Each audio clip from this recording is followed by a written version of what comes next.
nós vamos pensar um pouquinho em uma das faces, uma das situações, né, em que Davi levanta aqui no Salmo número 23. Nós vamos fazer essa leitura. Eu queria que os irmãos acompanhassem comigo a leitura. E diz assim: o Senhor é o meu pastor, de nada terei falta. Em verdes pastagens me faz repousar e me conduz a águas tranquilas. Restaura-me o vigor, guia-me nas veredas da justiça por amor do teu nome. E mesmo quando eu andar por um vale de trevas e morte, não temerei perigo algum, pois tu estás comigo. A tua vara e o teu cajado me protegem. Preparas um banquete para mim, à vista dos meus inimigos. Tu me honras, ungindo a minha cabeça com óleo e fazendo transbordar o meu cálice. Sei que a bondade e a fidelidade me acompanharão todos os dias da minha vida. E voltarei à casa do Senhor enquanto eu viver. Vamos ler novamente o versículo 4. Mesmo quando eu andar por um vale de trevas e morte, não temerei perigo algum, pois tu estás comigo. A tua vara e o teu cajado me protegem. Amém? Meus amados, nós vamos falar sobre os vales que nós passamos durante a nossa vida. Vamos falar sobre medo, sobre angústia, sobre situações que são inevitáveis. Então, o Salmo 23, no versículo 4, ele vai trazer essa declaração: ainda que eu ande num vale de sombra e morte, eu não terei medo. O medo é um dos sentimentos mais difíceis de lidar. Porque o medo ele vem de forma externa, né? Ele é causado por algo que vem de fora, e ele mexe com a gente, desestabilizando, né? Trazendo insegurança e às vezes até nos congelando. Congelando. Estava almoçando hoje, falando sobre situações de injustiça, e a minha cunhada, ela citou que uma colega sofreu preconceito racial. E ela, quando ela terminou de ouvir aquela ofensa, aquilo foi tão doloroso que ela ficou parada, ela não teve a reação em relação àquilo. O medo, às vezes, congela as pessoas. E você falava: por que você não fez nada? Mas não consegui fazer. A coisa foi tão traumatizante que eu não consegui fazer. O medo, ele tem essa característica. E o medo, ele é tão forte, meus amados, que ele é usado o tempo todo para manipular as pessoas. As pessoas são manipuladas através do medo. Então, quando eu digo para você assim: olha, você deve fazer determinada coisa para você não ficar doente. Se você fizer, você vai ficar doente. E quem fica doente morre. Você está trabalhando no quê? Na consciência? Não, no medo. As pessoas têm medo de perder. Perder a saúde, perder a vida, perder pessoas queridas. O medo ele é tão forte que fez com que a pandemia ela se tornasse algo que vai ficar marcado. Daqui 50 anos, 100 anos, as pessoas ainda estarão falando desse medo propagado durante a pandemia. O medo é muito forte. E o medo move as pessoas também num sentimento de deixar de ganhar. Então você tem medo de ter uma oportunidade e você não abraçar aquela oportunidade, deixar a oportunidade passar. Isso também é usado para manipular as pessoas. Quer ver uma coisa?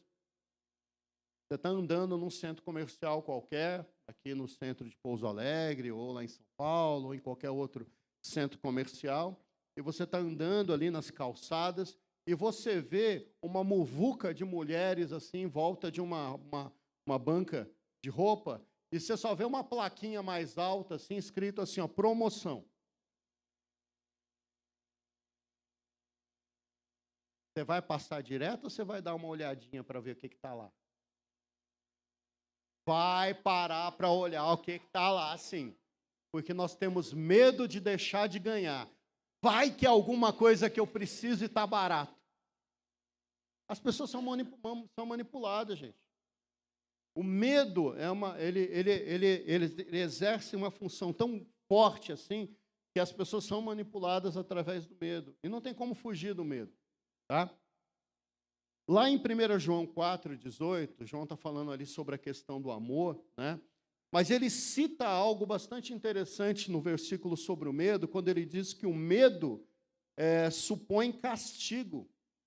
Quando nós sentimos medo, nós achamos que vamos ser atribulados de alguma maneira diante daquela situação.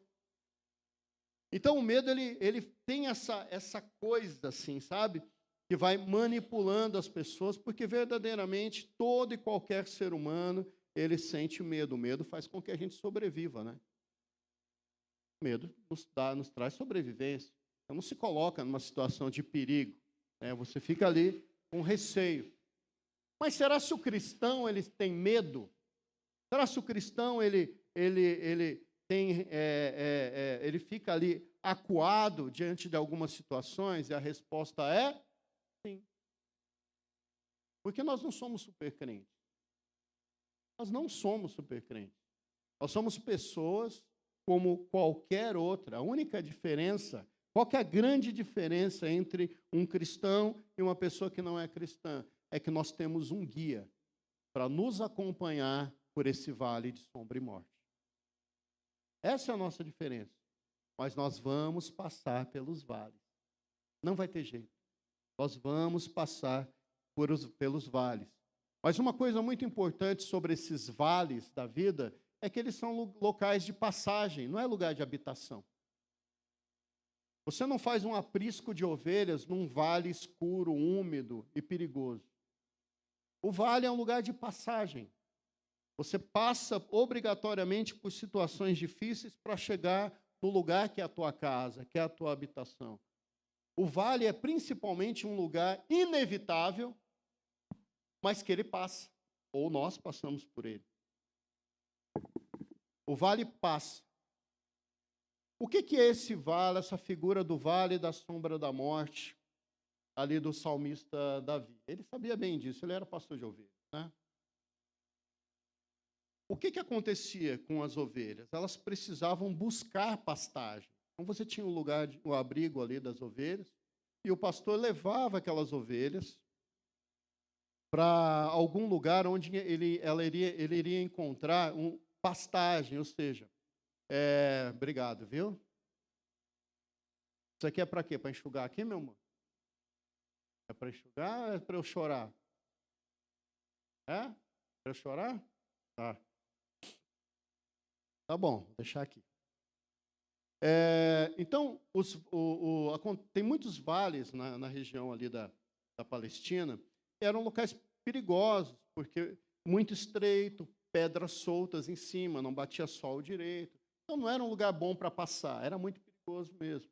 E a figura dos vales na nossa vida é essa coisa dos momentos difíceis que nós passamos.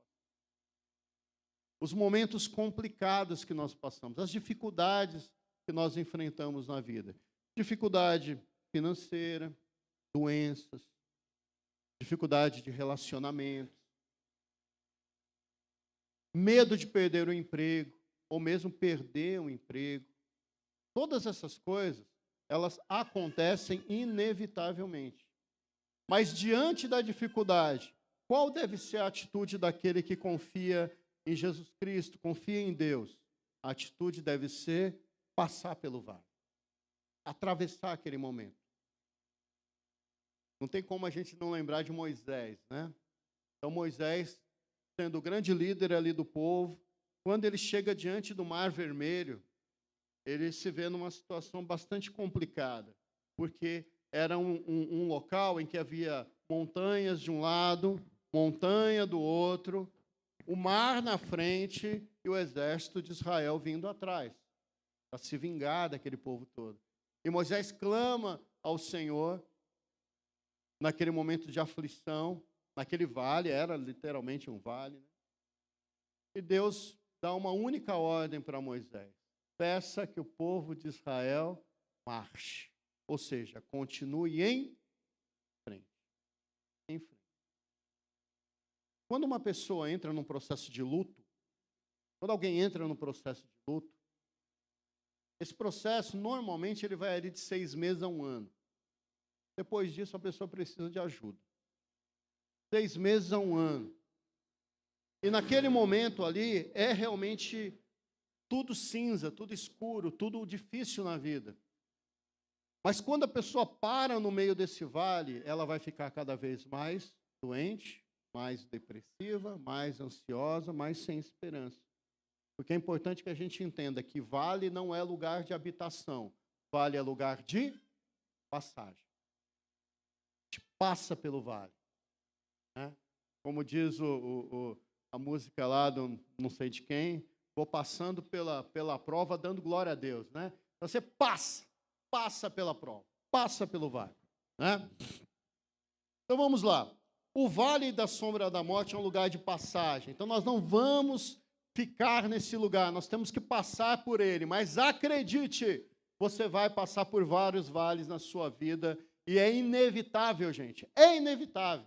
Você pensa que está tudo indo bem, de repente vai acontecer algo que vai te desestabilizar. E naquele momento você tem que lembrar que não importa o vale, o que importa é o meu guia através do vale. E o nosso guia é Jesus Cristo. Nós precisamos ter essa confiança, né, de que nós vamos passar por aquilo ali. Então o vale é inevitável. E ele vai acontecer ao longo da vida. Quando eu me casei há 15 anos atrás, esse ano a gente faz 15 anos, né, meu amor? 15 anos atrás, eu me casei, eu imaginei muitas coisas. Muitas coisas. A gente idealiza muita coisa, né? E como eu sou mais velho que a Tiene, às vezes eu brinco que ela que é mais velha, mas não, é verdade, vocês acham que é porque eu estou muito conservado. Né? Eu sou mais velho que a Tiene há 11 anos. 11 anos. 11 anos. Né? Essa mulher é uma santa. Então eu tinha medo que um dia eu ficasse doente e não conseguisse sustentar a minha família. Eu tinha esse medo. Que na minha caminhada aí, um dia eu pudesse ficar doente e não conseguir sustentar a minha família. Mas por a Tiene ser mais nova, eu nunca imaginei que a gente pudesse enfrentar uma situação de doença dela. E a gente viveu um momento muito difícil ali, ela mesma já deu testemunho aqui algumas vezes, e foi bastante difícil para a gente como família. Então a gente imagina alguma situação e acha que a gente se prepara até o coração para algumas coisas, mas os vales eles vão se impondo na nossa vida. Às vezes você imagina, eu como já conversando com muitas pessoas, né, principalmente em aconselhamento, a pessoa às vezes vira e fala assim: pastor, eu imaginava qualquer dificuldade, menos a que eu estou passando. Pastor, eu imaginava absurdos, mas eu não imaginava passar pelo que eu estou passando. É muito comum, gente, porque os vales eles vão se impondo ao longo da nossa vida. Viver é um projeto a longo prazo, né? É bem difícil.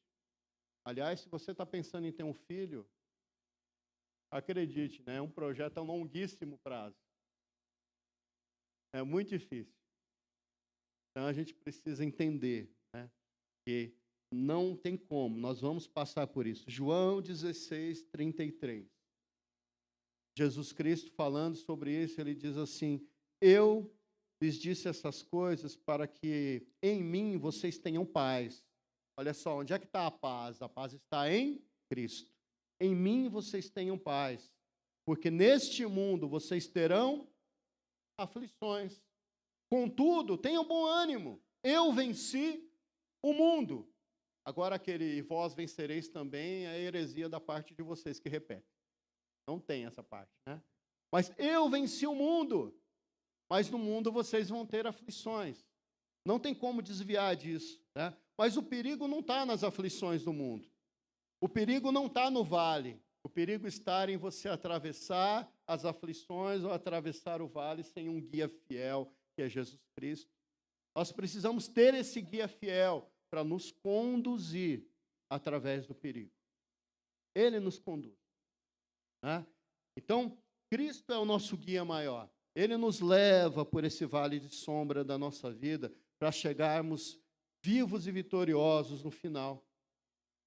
E como igreja, Deus quer usar a nossa igreja para ser referência dessa certeza. Deus quer nos usar como cristãos para dizer para um povo lá fora que, olha, diante de qualquer situação da vida, é possível ter paz, é possível ter confiança, desde que eu entenda que o meu guia é Jesus Cristo. Ah, pastor, mas eu sou uma pessoa inteligente, eu consigo racionalizar, medir as consequências, ver, colocar na balança, né? Fazer uma análise SWOT, a quem é de empresa aí de RH sabe. Fazer uma análise e ver para que lado eu vou. Bem, mas Moisés era mais inteligente que você, com certeza. Certeza que Moisés era mais inteligente que qualquer um de nós aqui. E quando ele chegou diante do Mar Vermelho, não importou para ele todo o conhecimento do Egito, não importou para ele quantas línguas ele sabia falar, não importou para ele qual era o preparo militar que ele tinha, porque diante dele tinha algo que estava além da possibilidade dele. Tinha um mar, tinha montanha, tinha um exército vindo atrás. E quando todas as possibilidades falham, nós temos que olhar para aquele que é o nosso guia e falar, Senhor, me guia, Pai, através desse problema aqui, porque eu não sei o que fazer. Eu preciso confiar que Deus pode nos levar em segurança até o outro lado. Então, nós podemos ser referência também para as outras ovelhas, gente. Quando a gente confia em Deus, confia em Jesus como o nosso guia maior. Porque lá no versículo 4 ele diz assim, não temerei perigo algum, porque tu estás comigo. Existe uma ilustração antiga, muita gente conhece, eu não sei nem de quem é, para dar o crédito aí para a pessoa, que uma história, obviamente não é verídica, mas tem um fundo de verdade. A pessoa chega diante de Deus nos céus, e Jesus mostra para a pessoa a história da vida dela como se fossem pegadas na areia. Já ouviu isso alguma vez? Já ouviu? Quem não ouviu vai ouvir pela primeira vez. Como se fossem pegadas na areia. E a pessoa olha as pegadas e percebe que em determinados momentos da praia tinha 2 pares pegadas, ou seja, como se fossem 2 pessoas andando. Em alguns momentos tinha só um par de pegada. Depois voltava a ter 2, depois tinha uma. E nessa ilustração a pessoa vira para Jesus e fala assim, mestre, eu estou vendo ali a história da minha vida. Em alguns momentos o Senhor estava do meu lado, mas em alguns momentos eu caminhei sozinho. E Jesus vira para aquela pessoa e diz assim, não, você está muito enganado. Em alguns momentos eu caminhei ao teu lado, mas em outros que você não teve força, eu te carreguei no colo. Mas eu nunca fiquei longe de você. Nos momentos mais difíceis da nossa vida, quando nós imaginamos que Jesus, que é o nosso guia, ele não está presente, é um grande engano, porque de fato ele está nos carregando. Porque ele nunca se afasta daqueles que ele escolhe, Nunca. E o pastor, ele é isso, né? Jesus, como nosso pastor, ele nos cuida através do abraço, através do colo, através do alimento, através da água, através do abrigo. Mas Jesus também nos cuida através da vara e através do cajado. Vocês acham que o cajado era para quê? Para o pastor andar como se fosse uma bengala? Não, com aquele cajado ele pegava uma ovelha que estava desviando e puxava de volta, dava uns tapinhas assim, para que elas andassem no caminho certo. A vara também tinha a mesma função. Porque aquele que se preocupa com a ovelha, ele vai trazer ela junto aqui, ó, a qualquer custo. E essa é a responsabilidade de Cristo para conosco. Mas eu quero pensar um pouquinho sobre como lidar com o sofrimento. Porque já que ele é inevitável, já que esses vales da vida são inevitáveis, como é que eu tenho que lidar com isso? Eu quero pensar um pouquinho sobre esse sofrimento com vocês. E a primeira coisa é pensar que o sofrimento ele nos traz motivação, né? Nós devemos lembrar que a gente vive num mundo caído, gente. E vive no mundo caído. Então o sofrimento não é uma opção, não é uma eventualidade, ele não é uma exceção. O sofrimento nesse mundo é quase que o padrão. A gente tem bem mais momentos difíceis do que momentos de júbilo, né? Mas esse sofrimento ele deve nos motivar, sabendo que em Cristo nós podemos ter paz. Nesse mundo teremos aflições, mas Cristo, como diz lá em João 16:33, ele venceu o mundo e ele é por nós, né? Então, a gente precisa entender isso, que diante do sofrimento, eu não posso parar. O que acontece com uma pessoa quando ela para no meio do sofrimento? Ela adoece ainda mais. Ela adoece ainda mais. O sofrimento ele tem que nos motivar a caminhar, a sair daquilo, a confiar mais em Deus. Nos evangelhos nós vamos ler que se a semente não morrer, ela não brotará e produzirá uma planta nova. Nós sabemos também, como pessoas próximo aqui da área rural, que se você não podar uma árvore frutífera, ela não vai dar fruto no ano seguinte. Então, as dores do sofrimento, elas não devem nos paralisar, mas devem nos levar adiante para conquistar coisas maiores.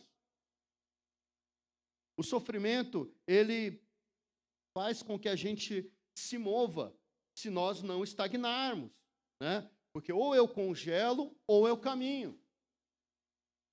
E nós precisamos entender que a dor é inevitável, mas o sofrimento ele é, vamos lá, a dor é inevitável, mas o sofrimento é opcional. Você não pode parar no meio da aflição. Você tem que passar por ela, indo adiante, olhando para adiante, prossigo para o alvo, sempre adiante, né? Porque nós podemos transformar essa dor em combustível para fazer coisas maiores e para sermos melhores. Os sofrimentos, às vezes, ele testa a nossa integridade. O sofrimento, ele coloca à prova a nossa integridade. Porque é o seguinte, você se lembra a história de Jó, né? Então, Jó começou a sofrer ali, no começo do sofrimento dele, ele estava igual uma rocha, né? Fé e fé, amor mais amor. Quem não tem, peça ao Salvador. Põe sem fé e sem amor, ninguém verá o Senhor. Vocês sabem o que eu estou cantando? Sabe? Olha os velhos aí. No começo da provação de Jó, ele era uma fortaleza. Mas quando chegou mais na frente, o que começou a acontecer?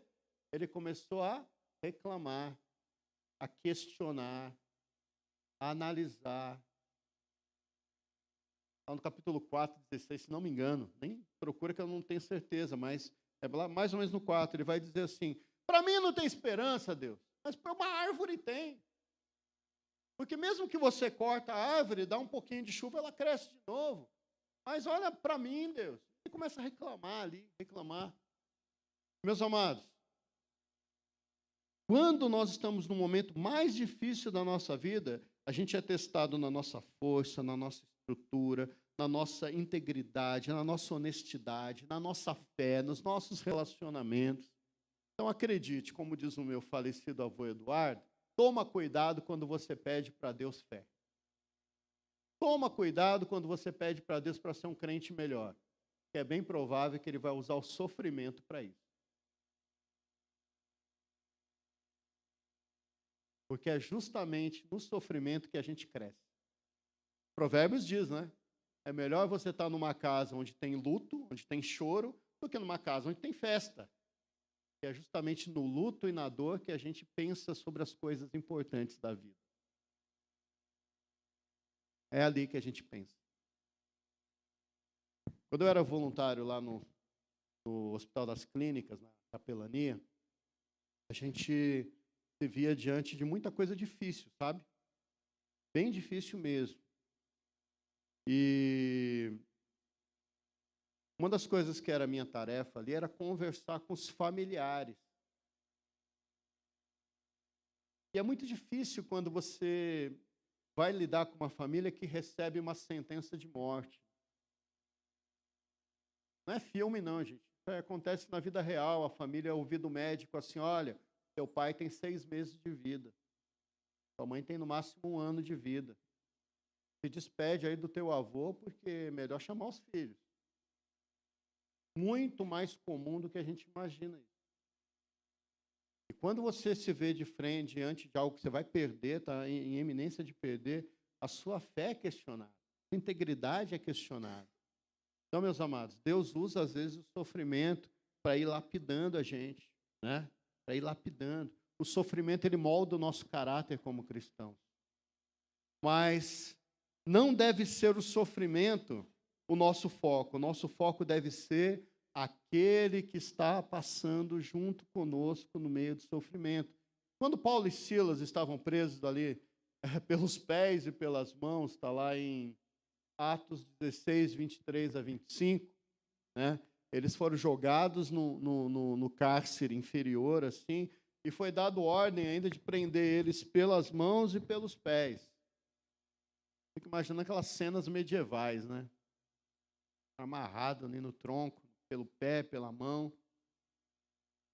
E o texto diz que eles estavam fazendo o quê? Ó vida, ó céus, ó arrasar, por que eu fui seguir esse Deus? Olha onde eu fui parar. O que eles estavam fazendo? Cantando, orando. Né? Cantando e orando ao Senhor. E o final da história vocês sabem. Aquele que é o nosso guia no meio do vale da sombra da morte, livrou eles daquela prisão de uma maneira fantástica e sobrenatural, para que o serviço de fé, de fortalecimento da nossa fé até hoje. Então nós precisamos não colocar o nosso foco no problema, mas colocar o nosso foco em Jesus, que é capaz de nos tirar de toda e qualquer situação. Cristo mesmo, né, ele levou sobre si as nossas dores. Né? Aquele que é o nosso guia, ele traz para ele o nosso sofrimento. Então, se a gente lê de Isaías 53, versículo 4, né, verdadeiramente ele tomou sobre si as nossas dores. Verdadeiramente, ele lançou sobre ele as nossas enfermidades. O castigo que nos traz a paz estava sobre ele. E sobre as suas feridas, nós fomos sarados. Então, o próprio Cristo, ele se coloca a nosso favor para estar conosco mesmo no momento de aflição. Meus amados, pode ficar tranquilo. O preço para você sair ileso da tua luta, da tua situação difícil, já foi pago na cruz de Cristo. Já foi pago. E o sofrimento, ele consegue destruir muita coisa. Mas tem uma coisa que ele consegue destruir, que é excepcional para o nosso crescimento cristão. Tem muita coisa que o medo, as aflições, as provações destroem e nos prejudicam. Mas tem uma coisa que é destruída pelas aflições da vida que nos deixa melhores, que é o nosso orgulho. Nosso orgulho. Minha mãe faleceu com câncer. Uma das vaidades maiores da minha mãe era justamente o cabelo dela. Minha mãe tinha um cabelo preto, liso e escorrido. Muito bonito o cabelo da minha mãe, sempre foi.